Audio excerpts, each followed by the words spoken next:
Graça e paz, irmãos. Vamos abrir a palavra de Deus em Apocalipse 17. E vamos ler os versículos de 1 a 7.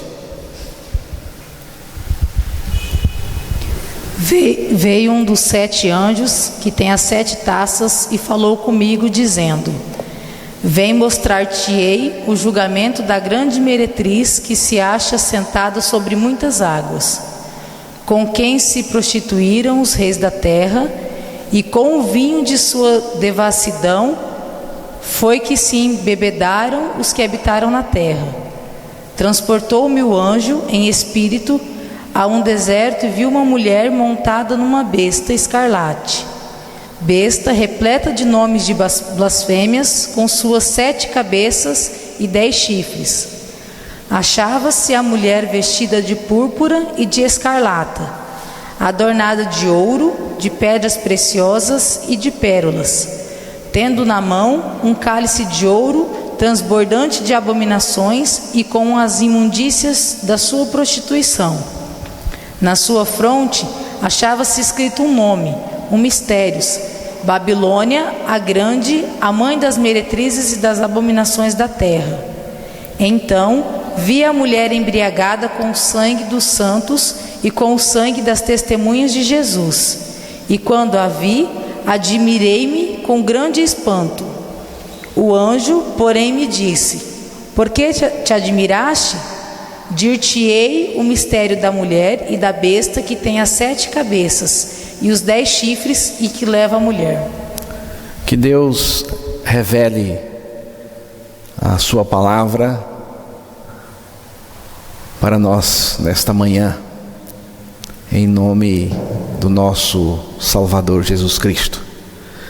Irmãos, as mais espantosas profecias das Escrituras Sagradas se encontram em seu último livro, chamado Apocalipse, ou Revelação, conforme o sentido original da palavra, registradas pelo apóstolo João por volta do ano 95.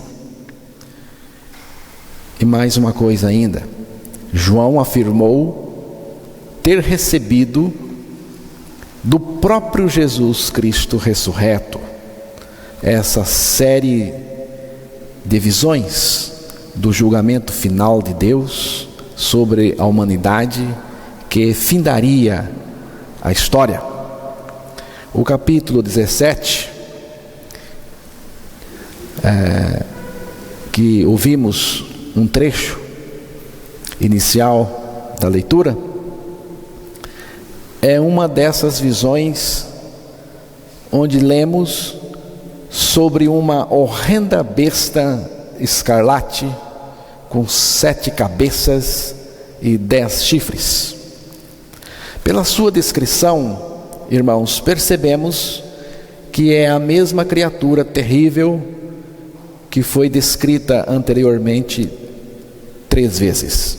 O próprio João, o apóstolo, viu 2 vezes, e Daniel, o profeta Daniel, já havia visto cerca de 600 anos antes de João. Mas nesta última aparição, parece algo diferente, porque as outras vezes essa besta horrível aparece sozinha, mas dessa vez surge uma amazona, uma mulher montada sobre si, sobre a besta. Parece algo além da imaginação, alguém se atrever ou ser capaz de cavalgar essa terrível besta. O que é mais intrigante e chocante ainda, irmãos, é que essa mulher está sentada bem à vontade sobre os lombos da besta e evidentemente no controle da situação. Não é uma situação de rodeio, onde o animal, o touro ou o cavalo, tenta de todo jeito derrubar o peão. Aqui, pela leitura, vemos que a mulher está bem à vontade e a besta não quer derrubar a mulher. Quem é essa mulher? É o que nós vamos, nesta manhã, tentar entender um pouco sobre essa mulher que aparece aí montada na besta. Os eventos descritos nesse capítulo 17 acontecem na grande tribulação, no início da grande tribulação. A grande tribulação, irmãos, alguns textos da palavra revelam para nós que esse período chamado de grande tribulação é um período de 7 anos. É um período dividido em duas partes, em duas metades de 3 anos e meio cada. Tudo indica, irmãos, que quando Cristo morreu na cruz, trazendo a solução definitiva para o pecado, foi suspenso o tempo dos gentios, ou melhor, o tempo dos judeus. E então entramos para o tempo dos gentios. E aí temos a história da igreja. A história da igreja que podemos ver, uma história em 7 períodos: Éfeso, Esmirna, Pérgamo, Tiatira, Sardes, Filadélfia e Laodiceia. Terminado o período de Laodiceia, nós entramos para o céu. É o arrebatamento da igreja. E então a grande tribulação vai começar. E lá em Apocalipse 3, verso 10.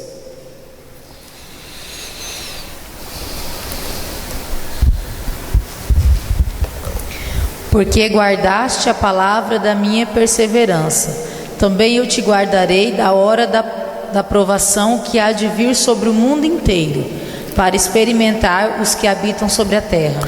Eu acredito, irmãos, baseado nesse texto, que tem um pessoal que foi livrado desse momento extremamente difícil. São os que nasceram de novo, os que morreram com Cristo, ressuscitaram com Cristo, e Cristo é a vida deles.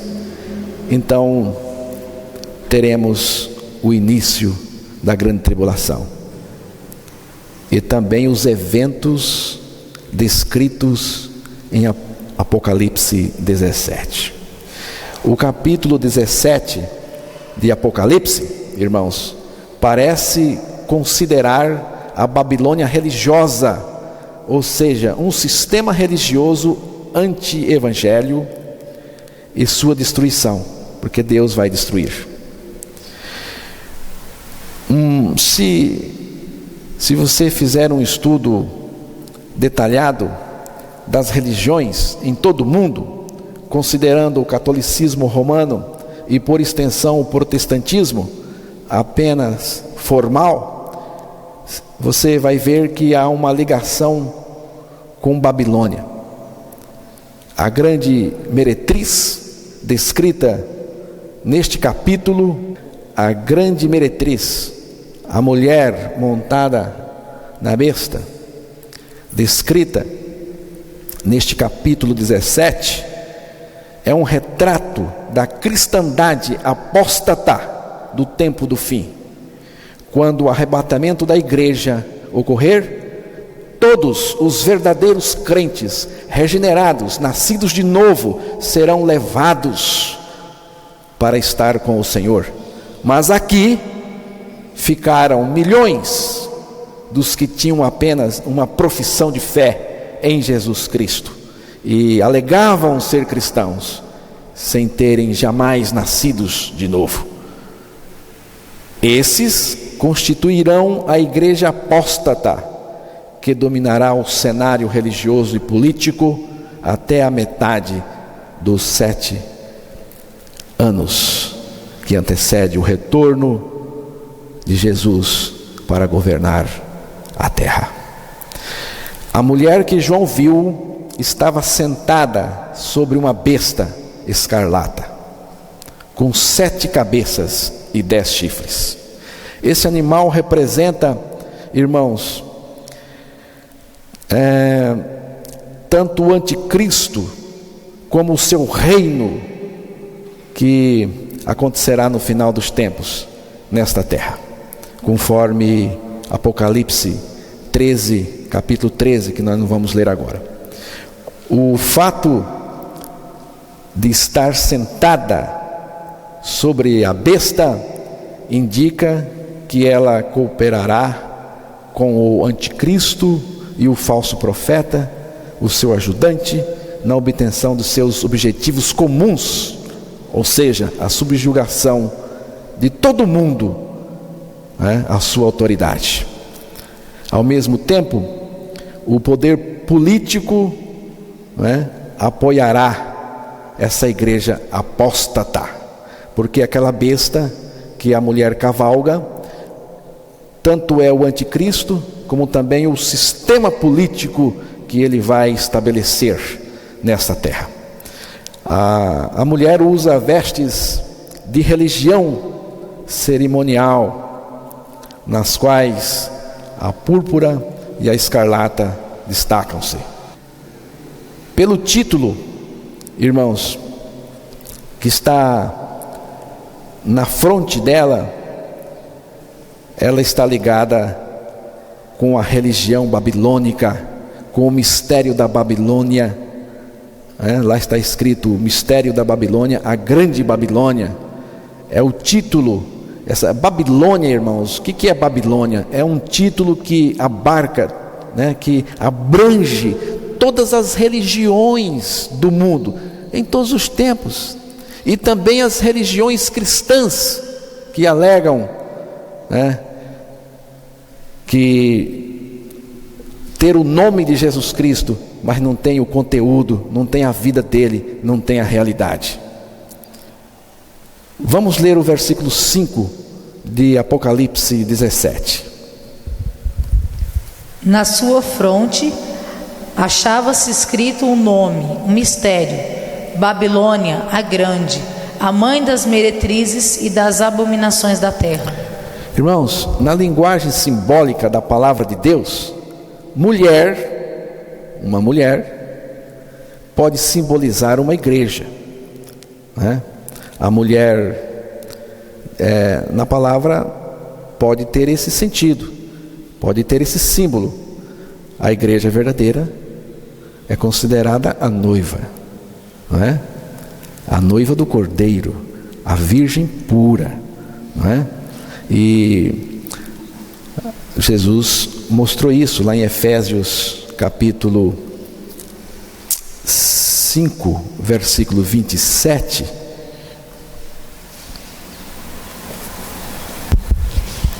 Para apresentar a si mesmo igreja gloriosa, sem mácula, nem ruga, nem coisa semelhante, porém santa e sem defeito. É a igreja que no contexto, você pode ver depois que no contexto o apóstolo Paulo está fazendo uma comparação entre a mulher e o marido. E a mulher é comparada com a igreja. Então, aqui é a mulher pura, imaculada, sem ruga. Ruga fala de velhice. A igreja de Cristo não tem coisa velha, não tem as coisas da velha criatura, não tem as coisas do pecado. Aqui está falando de um envelhecimento do pecado, né? Pelo pecado e no pecado. A igreja de Cristo não tem essas coisas, ela é pura, né? E então uma mulher pode simbolizar uma igreja. E no caso da meretriz, está simbolizando um sistema religioso perverso, a igreja de Satanás, a noiva do anticristo, Então vamos ver Apocalipse 2, versículo 12. Vamos aqui ver o início, como que a coisa começou. Ao anjo da igreja em Pérgamo escreve: estas coisas diz aquele que tem a espada afiada de 2 gumes. Conheço o lugar em que habitas, onde está o trono de Satanás. Isso, tá bom até aí. Irmãos, Pérgamo parece que significa casamento. Pérgamo parece que significa casamento. E provavelmente representa um período de 313 a 600 depois de Cristo, quando se deu a união da igreja com o Estado. Mas isso não aconteceu à revelia do Senhor, não aconteceu à parte do Senhor. Tudo isso faz parte de um projeto de Deus, faz parte do desígnio de Deus para o julgamento da humanidade e serve também para identificar quem é quem. Irmãos, Deus sempre tem uma linha divisória entre os verdadeiros cristãos dos falsos cristãos. Em 313 depois de Cristo, o imperador Constantino colocou um fim à perseguição contra a igreja. Em 323, mais ou menos, depois de Cristo, o mesmo imperador oficializou o cristianismo como religião oficial do império. Irmãos, até esta época, ser cristão era proibido, mas agora era a religião do Estado, não é? Era uma religião oficial. E todo aquele paganismo entrou para o meio do cristianismo, né? Paganizando o cristianismo. Uma grande confusão aconteceu no meio do cristianismo, né? A Babilônia entrou e o Constantino, ele tinha um conselheiro, ele tinha alguns conselheiros cristãos, e um deles, um cara chamado Lactâncio, foi ele, irmãos, já nessa época, o responsável por essa ideia que conhecemos muito bem hoje, de Cristo e algo mais. Cristo só não basta, Cristo só não é suficiente. Foi ele que introduziu essa ideia de eu mais Cristo, ao invés de Jesus Cristo substituir o eu, não mais eu, mais Cristo em mim, agora é Cristo mais o eu junto. Mas a palavra de Deus não admite isso não.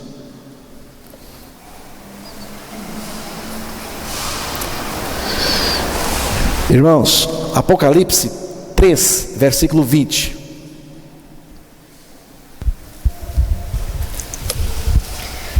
Eis que estou à porta e bato. Se alguém ouvir a minha voz e abrir a porta, entrarei em sua casa e cearei com ele e ele comigo. Em Pérgamo começou um casamento. perverso da igreja com a política, da igreja com o Estado.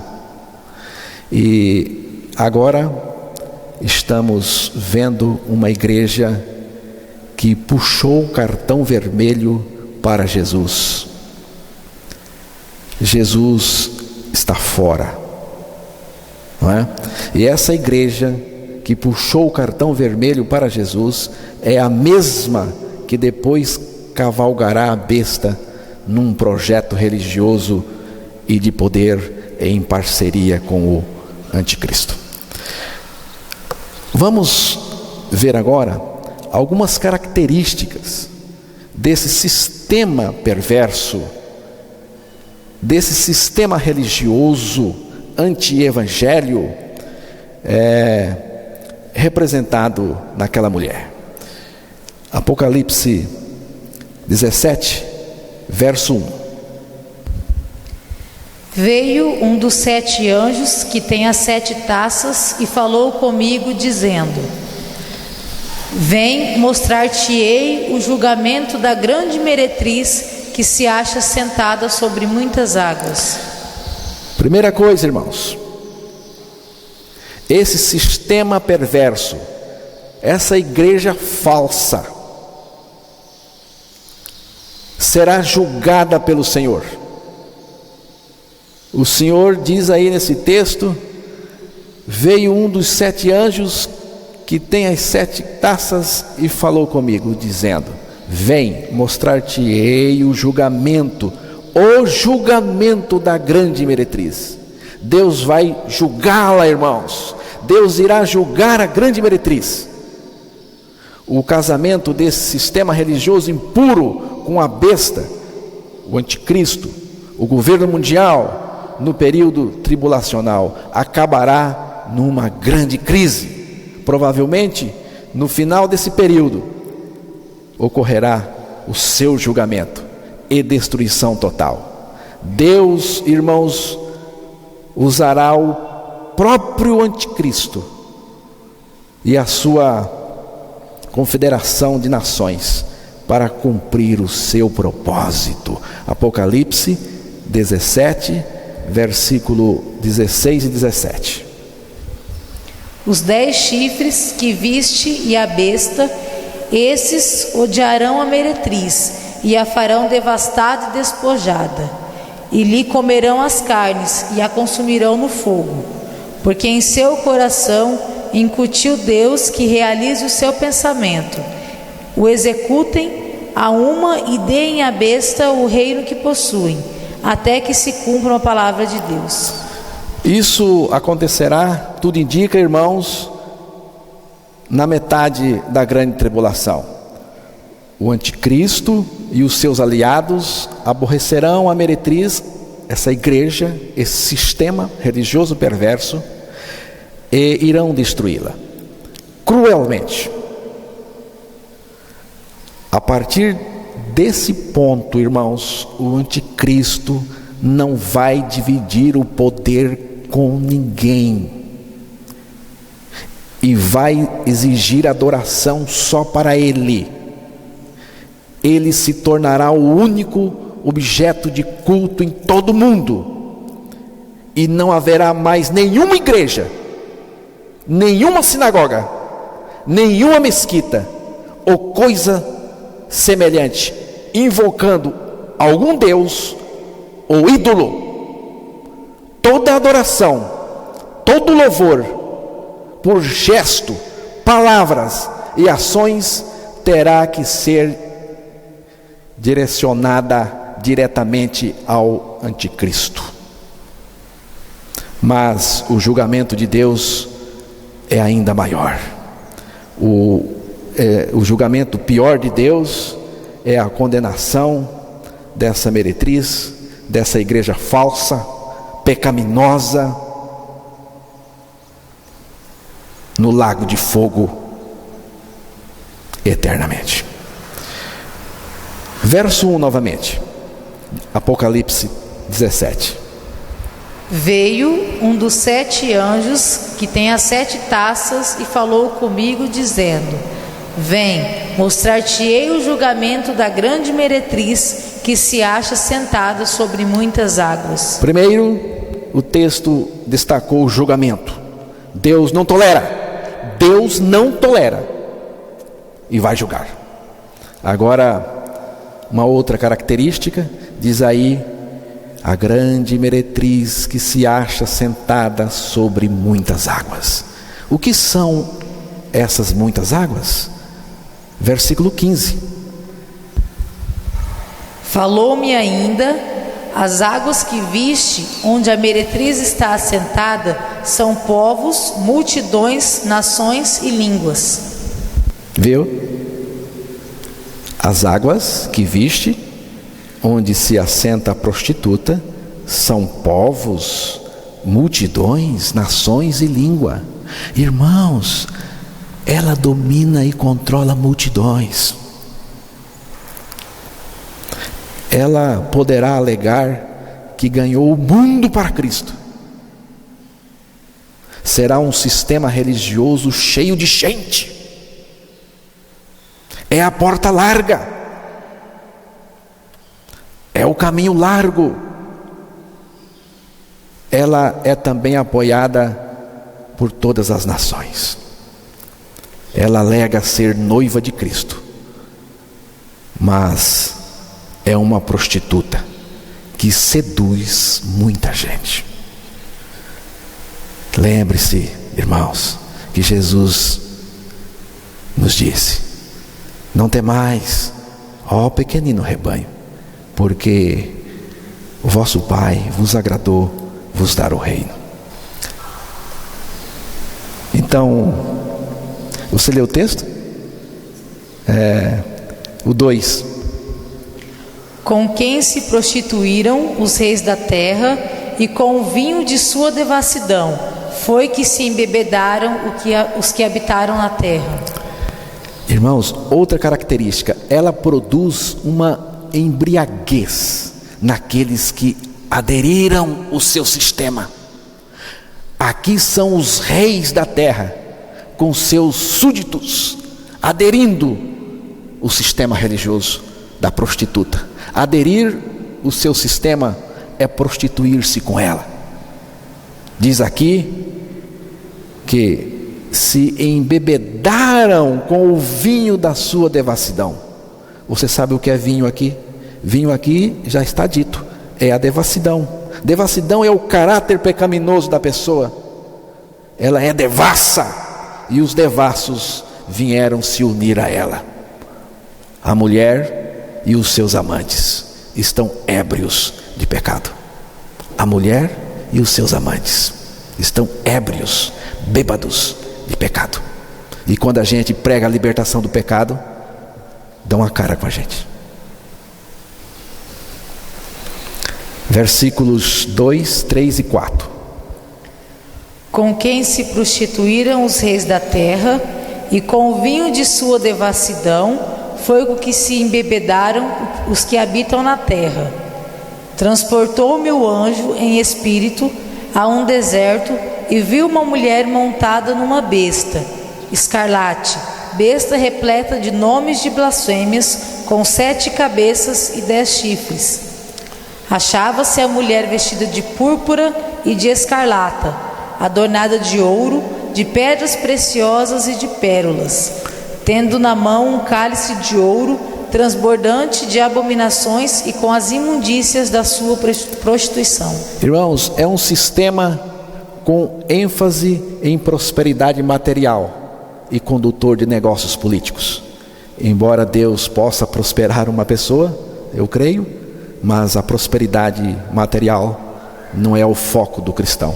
O cristianismo moderno ou o cristianismo pós-moderno trocou, irmãos, a prosperidade espiritual pela terrena e anda de mãos dadas com o poder político. É um sistema de maracutaia, tanto religiosa como política. Versículo 1 e depois o versículo 5. Veio um dos 7 anjos que tem as 7 taças e falou comigo, dizendo: Vem, mostrar-te-ei o julgamento da grande meretriz que se acha sentada sobre muitas águas. Na sua fronte achava-se escrito um nome, um mistério: Babilônia, a Grande, a mãe das meretrizes e das abominações da terra. É um sistema caracterizado como meretriz. Ela oferece prostituição para o povo, irmãos. Ela só oferece prostituição.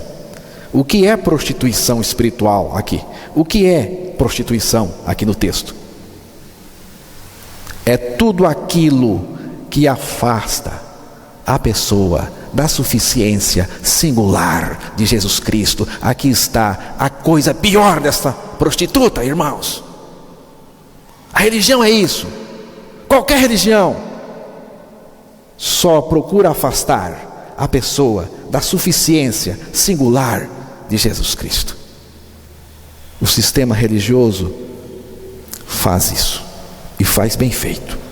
Versículo 6, vamos correr um pouquinho.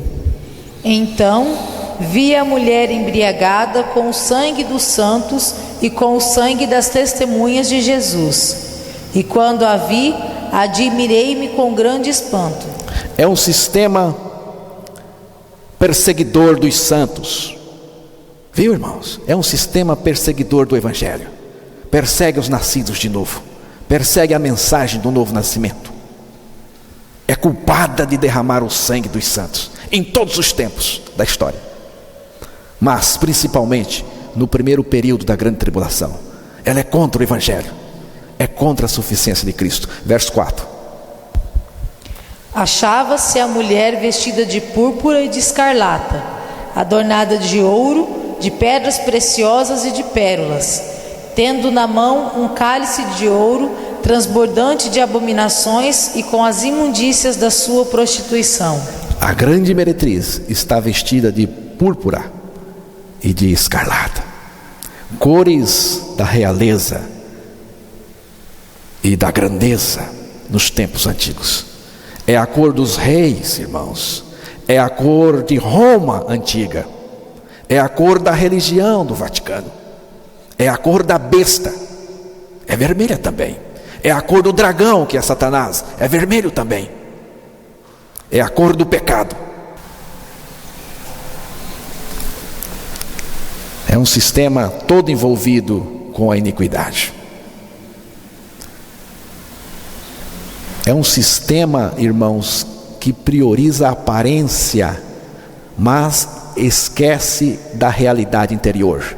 O texto já foi lido no verso 4. O cálice de ouro da mulher que ela tem na mão pode ter bela aparência por fora, mas por dentro está cheio de abominação, sujeira, imundície, que é a sua corrupção moral e religiosa.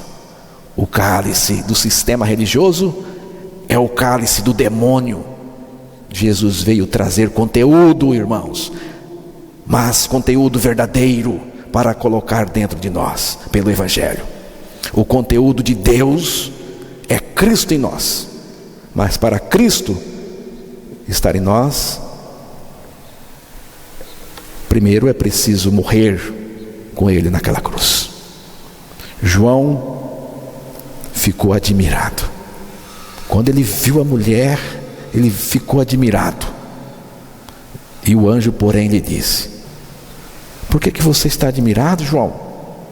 Dir-te-ei o mistério da mulher e da besta, que tem as 7 cabeças e os 10 chifres, e que leva a mulher. Versículo 8.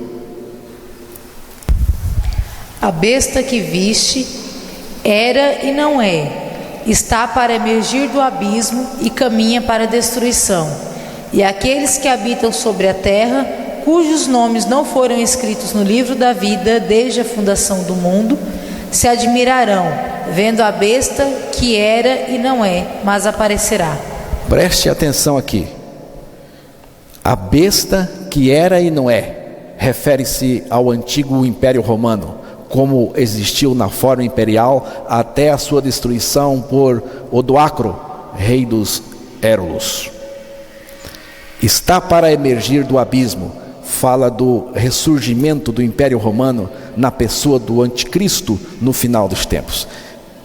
Ele ressurgirá do abismo, do inferno, não é? Isto é, da inspiração de Satanás e do caos político do fim dos tempos.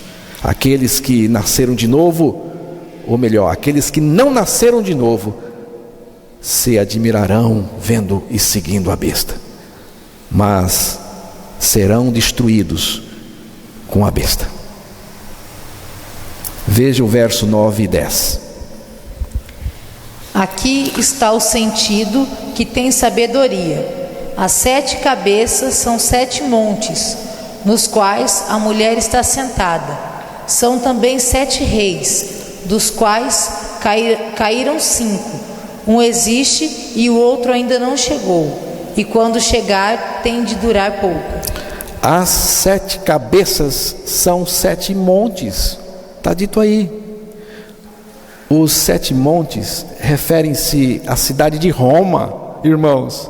Os fundadores da cidade foram os irmãos Rômulo e Remo, em 754 a.C. Mais tarde, Rômulo, em combate, matou seu irmão Remo.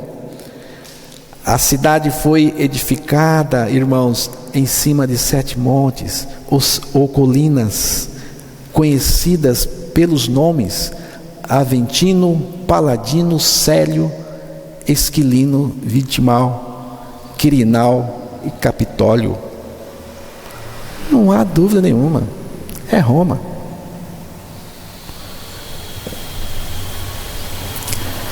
As 7 cabeças são também 7 reis. 7 reis ou 7 reinos. Parece indicar aqui, irmãos, os 7 impérios mundiais da história da humanidade: Egito, Assíria, Babilônia, Medo-Persa, Grécia, Império Romano e o Império Romano do Anticristo do final dos tempos. 5 já caíram: Egito, Assíria, Babilônia, Medo-Persa, Grécia. Um existe, o Império Romano na época de João, e o outro ainda não chegou. Esse é também o 7º, e refere-se ao Império do Anticristo, do período da Grande Tribulação, o governo mundial dos últimos dias. E quando chegar tem que durar pouco, durará 7 anos. Versículo 11. E a besta, que era e não é, também é ele, o 8º rei, e procede do 7, e caminha para a destruição. A besta que era e não é, refere-se ao Império Romano. Ele era nos dias de João, mas depois caiu e não é mais, até os dias de hoje. O 8º rei é o anticristo, que procede dos 7 impérios, não é, irmãos? A filosofia política e governamental dos egípcios, dos assírios, dos babilônios, dos medo-persas, dos gregos, dos romanos e da confederação dos 10 reis do tempo do fim, vai formar toda a mentalidade da governança mundial, do lideraço mundial do anticristo. Versículo 12 e 13. Os 10 chifres que viste são 10 reis, os quais ainda não receberam reino, mas recebem autoridade como reis, com a besta durante 1 hora. Têm estes um só pensamento, e oferecem à besta o poder e a autoridade que possuem. Então o anticristo assumirá o governo do mundo inteiro, conforme está na palavra de Deus. Irmãos, nós estamos às vésperas desse governo mundial totalitário e paradoxalmente democrático. Ele vai ser totalitário, ao mesmo tempo democrático. O caminho para o governo unificado e mundial está em marcha, não tem jeito de parar. Irmãos, há um programa que vem de longe nesse sentido, e quando a gente fala, parece exagero, e as pessoas não acreditam que tamanha maldade pudesse ser pensada, bolada, friamente estabelecida como programa. Essa turma já está operando a todo vapor. Vejam o desejo da turma que pretende a criação do governo mundial e entregar a liderança ao anticristo. Vou dar alguns pontos aqui. Criação de ofensas raciais,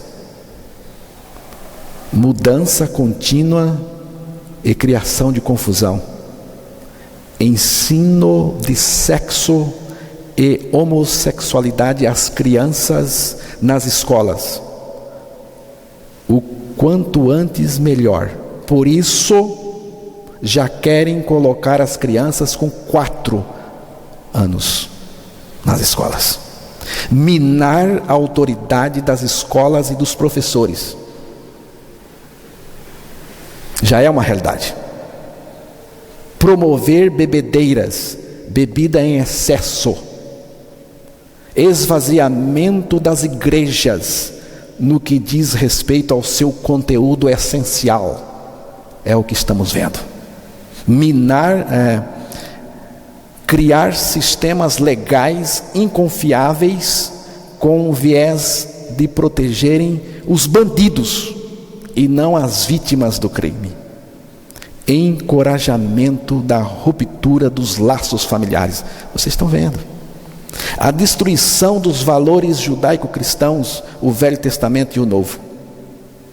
Manter o indivíduo anestesiado e promover o máximo de ignorância entre o povo, visando o controle mental da sociedade. São alguns objetivos e servem à nova ordem mundial. A nossa educação no Brasil acompanha esse ritmo com muita paixão. Os nossos governantes, desde Fernando Henrique Cardoso para cá, cumprem essas agendas usando a mídia e principalmente a educação como instrumento. Apocalipse 17, o verso 4. Finalizando. Achava-se a mulher vestida de púrpura e de escarlata, adornada de ouro, de pedras preciosas e de pérolas, tendo na mão um cálice de ouro transbordante de abominações e com as imundícias de sua prostituição. O versículo 14.